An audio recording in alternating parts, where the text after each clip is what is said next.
Joining us now to discuss where the NFL goes from here is sportscaster and Fox News contributor Jim Gray and attorney and victim rights advocate Wendy Murphy. Welcome to both of you. And Jim, let's start with you. This thing with Adrian Peterson, another big test for Roger Goodell and the NFL. Well, it sure is, and it's exactly what he and the league didn't need. Adrian Peterson is the best running back in the National Football League, and this indictment and what is contained in it, it's very disturbing that the little boy reportedly is afraid of his father. He's afraid he's going to be hit in the face, says he has a whooping room, and now Adrian Peterson says this is the way that he was raised, the course of discipline, and it's just it's not a good story, and the bruises and the lacerations that have been found on this child, it breaks your heart. Yeah, Wendy, when you listen to Peterson's attorney, who said what Jim Gray did, that this was the way that Adrian Peterson was brought up, it's another classic case of the abused becomes the abuser, allegedly. But speak to the bigger problem here that this presents to the NFL. Yeah, there is a culture problem in the NFL with regard to not only violence against women and clearly children, but a culture of cover-up. And that's primarily because, like any institution, and certainly like all sports industries, not just the NFL, they want to avoid scandal because scandal hurts them at the bottom line. It ruins reputations. It affects their branding. And the cover-up almost always works, and that's the problem. There has not been sufficient accountability, or as the old saying goes, sanctions are for second stringers. So if you're a really good player and you get in trouble, it gets broomed. It's really that simple. And there's very little outside accountability because the NFL is so good at insulating itself from the sources of accountability that we otherwise would expect should step in: prosecutors' offices, police, child protective services, and so forth. There's a problem in larger society, too, and I want to be clear about this. Sure. Goodell should take some heat, but there is a lower rate of domestic violence in the NFL compared to domestic violence in the real world, and we need to talk about larger society as well. Jim, let's move on to the Ray Rice case, because it was revealed by ESPN reporter Don Van Natta late last week that in a meeting that Ray Rice and his agent attorneys had with the NFL, that he told Roger Goodell exactly what had happened in that elevator. There's also an Atlantic County police report that details that Ray Rice hit Janae with his hand, but Goodell said in that interview earlier this week, hey, there was some ambiguity in that meeting, which is why I took the more lenient action that I took at the beginning. Does Goodell really have a credibility problem here, and could that affect his job? It won't affect his job. There's zero appetite from the NFL owners. I've spoken to several of them personally.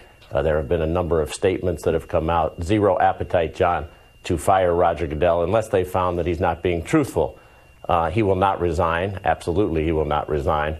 A credibility problem, yes, he's going to have to restore his credibility. But he also said in a letter to the Players Association, which they have yet to respond to, they have yet to say whether they'll file a grievance, that the story that he was told was substantially different than what Ray Rice had come forward to tell him during that meeting. So while it's being reported otherwise elsewhere, the commissioner has said there was ambiguity on CBS, and he also has said in this letter that it was a different story. Well, Wendy, if there's no appetite among the owners for Roger Goodell to go, despite the fact that the National Organization for Women and others are calling for him to step down, what then can the NFL do in the short term and the long term to make this right? Boy, the NFL can do so much. It's one thing to say you're doing training programs and there's a zero tolerance policy, which both the team owners and leadership has said for decades. After O.J. Simpson, everybody claimed they understood now what domestic violence was, and they saw the problem in the NFL, and they were going to put policies in place to deal with it. And they really haven't done enough. One of the problems, I think, is that it has always been about money. How do you change the culture? How do you make an industry that really benefits from these violent men continuing to be able to play?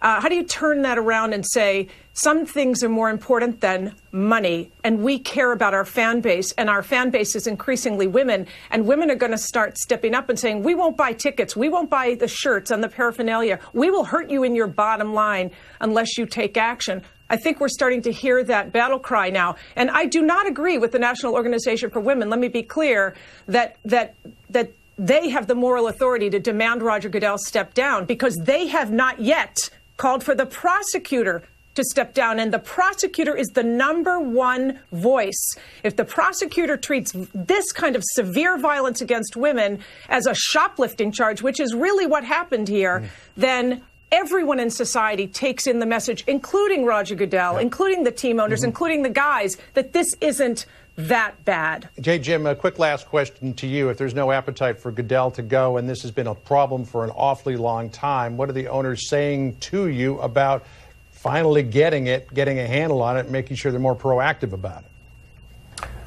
Well, they do have to get a handle on it, and they have really tried. I mean, but you have to understand that they're dealing with people who, these players and these guys who make these incursions and have this wrongdoing is a very, very small minority. Sure. It's really wrong to paint the entire National Football League and its players and its employees as people who are lawless. It's just not right. Yes, maybe the numbers are higher than the rest of society.